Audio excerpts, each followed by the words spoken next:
Employees होते हैं उनके लिए पूरे महीने में सबसे बेस्ट डे और सबसे मैजिकल मोमेंट क्या होता है? तो वो अक्सर महीने के एंड में होता है जब उनको एसएमएस के ज़रिए ये 3 वर्ड्स देखने मिलते हैं, सैलरी इज़ क्रेडिटेड। क्योंकि वो फीलिंग अलग ही होती है जब आपको आपकी मेहनत की कमाई के पैसे मिलते हैं। लेकिन अगर मैं कहूँ कि आज मैं आपको इससे भी ज़्यादा ब्यूटीफुल 3 वर्ड्स के बारे में बताने वाला हूँ जो अमीर लोगों का सीक्रेट होता है, वो है डिविडेंड इज़ क्रेडिटेड। क्योंकि आज से 150 साल पहले दुनिया के सबसे अमीर इंसान ने एक इंटरव्यू में एक लाइन कही थी कि I have found ways of making money that you know nothing about. और जब मैंने ये लाइन रीड की थी तब मुझे इसका एक्सप्लेनेशन पूरे इंटरनेट पे कहीं नहीं मिला था। फिर मैंने इसकी बायोग्राफी रीड की जहाँ उसने ये लाइन कही थी, do you know the only thing that gives me pleasure it is to see my dividends coming in. और फिर जब मैंने पावर ऑफ कंपाउंडिंग को सही तरीके से समझा तब मुझे ये लाइन समझ में आई। क्योंकि दुनिया में 2 टाइप के लोग होते हैं, एक वो होते हैं जिनकी इनकम सैलरी होती है और वो उनको तब तक मिलती है जब तक वो एक्टिवली काम कर रहे होते हैं, और जब वो अगले दिन सुबह काम करने आते हैं तो उनको वापस ज़ीरो से स्टार्ट करना पड़ता है। लेकिन दूसरे वो लोग होते हैं जिनकी इनकम होती है डिविडेंड्स, जो कंपाउंडिंग के ज़रिए सैलरी के मुकाबले काफ़ी ज़्यादा तेज़ी से ग्रो होती है, जहाँ पे आप काम करना छोड़ भी दो तो भी वो ग्रो होती रहती है, जिससे अमीर लोग और अमीर होते रहते हैं और गरीब लोग वहीं रह जाते हैं। और यही सीक्रेट आज मैं आप लोगों को समझाने वाला हूँ। तो दोस्तों आज की वीडियो में हम ये 4 चीज़ें डिस्कस करने वाले हैं। सबसे पहले कि ये डिविडेंड्स और डिविडेंड इन्वेस्टिंग स्ट्रेटेजी होती क्या है। फिर हम ये पता लगाएंगे कि आप डिविडेंड पेइंग स्टॉक्स कैसे ढूंढ सकते हो। फिर मैं आपको इसका एक रियल लाइफ एग्जांपल बताऊंगा कि कैसे आप इसके थ्रू जल्दी फाइनेंशियल फ्रीडम अचीव कर सकते हो। फिर हम इसके प्रोज और कॉन्स को डिस्कस करेंगे। तो सबसे पहले हम ये समझने की कोशिश करते हैं कि ये डिविडेंड्स होते क्या है। तो दोस्तों स्टॉक मार्केट में 2 टाइप के स्टॉक्स होते हैं, एक होते हैं ग्रोथ स्टॉक्स और दूसरे होते हैं डिविडेंड स्टॉक्स।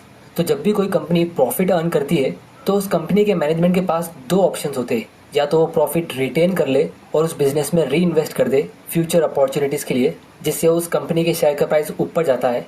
वरना अगर कंपनी को उस पैसों की ज़रूरत नहीं है क्योंकि वो कंपनी के पास ऑलरेडी बहुत सारा कैश जमा हो सकता है और वो उसे कई अच्छी जगह ग्रोथ के लिए इन्वेस्ट नहीं कर पा रही, तो कंपनी ऐसे टाइम में डिविडेंड्स पे करती है।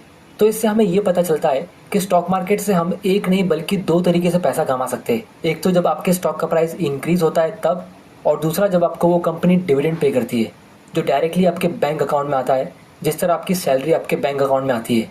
तो आपको स्टॉक मार्केट से प्रॉफिट कमाने के लिए और मंथली इनकम लेने के लिए बार बार किसी स्टॉक को बाय सेल करने की ज़रूरत नहीं है। अगर आप किसी अच्छे स्टॉक को एक बार खरीद के होल्ड कर दो तो बिना कुछ काम किए आप प्रॉफिट कमा सकते हो।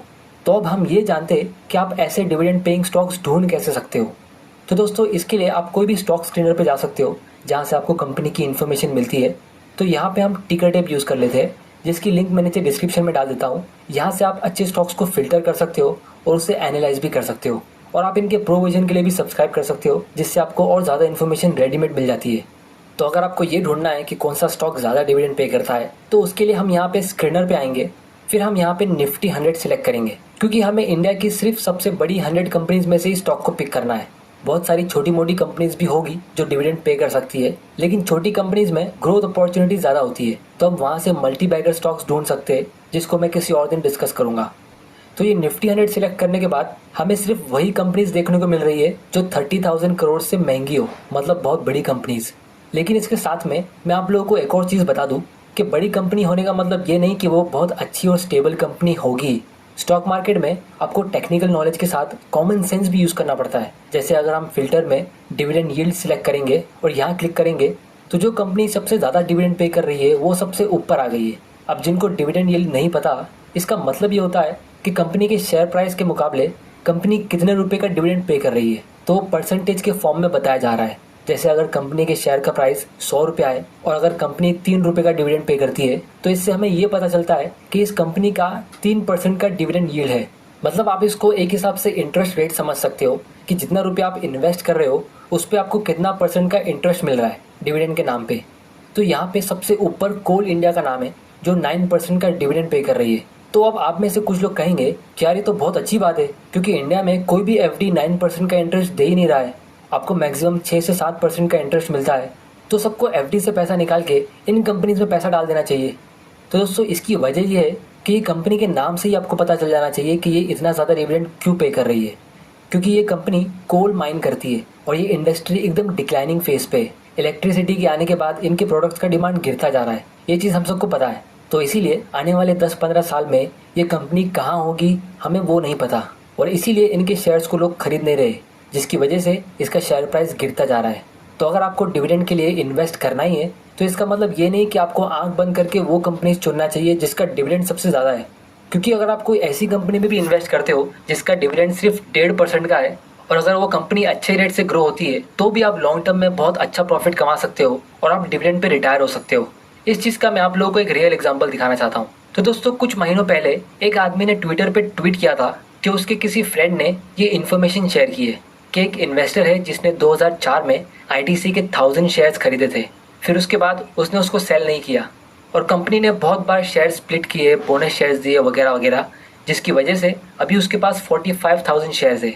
मतलब खरीदे थे सिर्फ 1000 शेयर्स, लेकिन अभी 45,000 शेयर्स है। और पिछले साल 2020 में ये इन्वेस्टर ने 4.5 लाख रुपए कमाया सिर्फ डिविडेंड इनकम पे।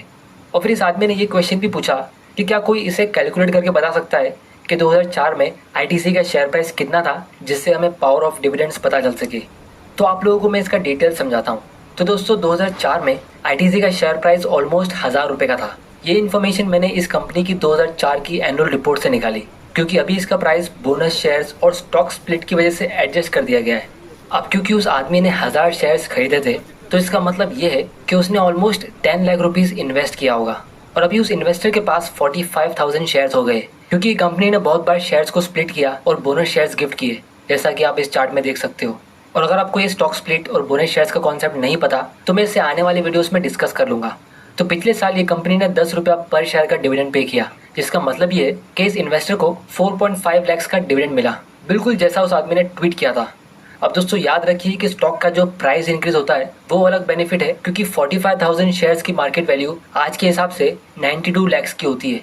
मतलब उस इन्वेस्टर को जो 10 लाख रुपए से 92 लाख का ग्रोथ मिला है वो 15% का रिटर्न होता है।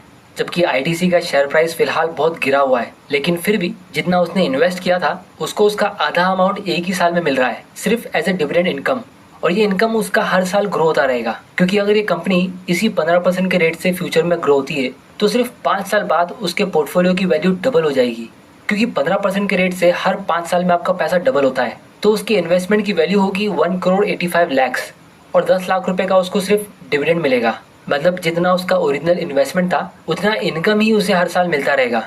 अब दोस्तों, ये तो सिर्फ एक वन टाइम इन्वेस्टमेंट था। इमेजिन करो कि इस इन्वेस्टर ने इन 16 साल में और ज़्यादा इन्वेस्ट किया होता या अपने डिविडेंड्स को री इन्वेस्ट किया होता तो उसका पोर्टफोलियो कितना बढ़ गया होता।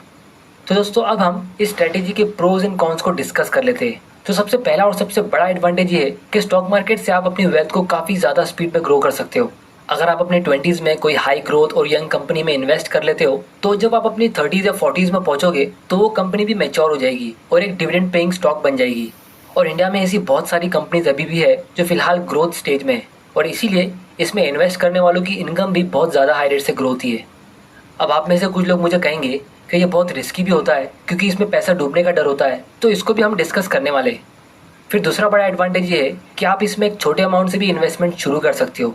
एकदम कम एज में, जैसे 18 साल के होने पे ही आप स्टॉक्स खरीद सकते हो और स्टॉक इन्वेस्टिंग सीख सकते हो। सिर्फ 100 रुपया या 500 रुपये से भी आप इन्वेस्टिंग शुरू कर सकते हो। तो अगर आपको शेयर्स खरीदने के लिए एक इन्वेस्टिंग अकाउंट ओपन करना है तो नीचे डिस्क्रिप्शन की लिंक पे क्लिक करके आप फ्री में अकाउंट ओपन कर सकते हो। फिर तीसरा और सबसे बड़ा एडवांटेज इसमें ये है कि आपको इसमें डाइवर्सिफिकेशन करने मिलता है, क्योंकि रियल एस्टेट में अगर आप 50 लाख रुपए इन्वेस्ट करते हो तो आपको सिर्फ एक ही प्रॉपर्टी खरीदने मिलेगी, लेकिन यहाँ पे आप वही अमाउंट को 10-15 कंपनीज में डाइवर्सिफाई कर सकते हो। और दोस्तों, इसके अलावा डिविडेंड्स के और बहुत सारे बेनिफिट्स होते हैं जिसको हम डिटेल में आने वाले वीडियोस में डिस्कस कर लेंगे। अब दोस्तों, इसका डिसएडवांटेज सिर्फ एक ही है कि आपको इसके बारे में अच्छी नॉलेज होना जरूरी है, लेकिन मेरे हिसाब से ये एक डिसएडवांटेज नहीं है, क्योंकि कोई भी फील्ड में आपको नॉलेज होना जरूरी होता ही है। फिर चाहे आप रियल एस्टेट में इन्वेस्ट करते हो या गोल्ड में या कोई और स्कीम में। और जिसको भी नॉलेज नहीं होती है वो लोग सबसे बड़ा रिस्क लेते हैं, और जैसे जैसे आपकी नॉलेज इंक्रीज होती है तो आपका रिस्क अपने आप कम होता रहेगा। तो जिस तरह बहुत लोगों को पावर ऑफ कंपाउंडिंग ही सही तरीके से पता नहीं होता है, जिसकी वजह से लोग कभी इन्वेस्टिंग करते ही नहीं है, उसी तरह लोगों को ये डिविडेंड के बारे में भी नहीं पता होता है कि स्टॉक मार्केट से आप स्टेबल और एक रेगुलर इनकम भी अर्न कर सकते हो, जिसकी वजह से लोग इन्वेस्टिंग शुरू तो कर लेते हैं लेकिन सही तरीके से उसे कंप्लीट नहीं कर पाते। तो इसीलिए नॉलेज होना मेरे हिसाब से कंपलसरी है। फाइनेंशियल एजुकेशन नाम का कोई सब्जेक्ट हमारे स्कूल में होता नहीं है, इसीलिए मैंने ये यूट्यूब चैनल स्टार्ट किया है ताकि आपके साथ मैं ऐसे वैल्यूएबल लेसन शेयर करता रहूँ। तो अगर आप ऐसे वैल्यूबल वीडियोस देखना चाहते हो तो चैनल को सब्सक्राइब जरूर कर लेना और बेल आइकन प्रेस कर देना ताकि आप ऐसे इंपॉर्टेंट वीडियोस मिस ना कर दो।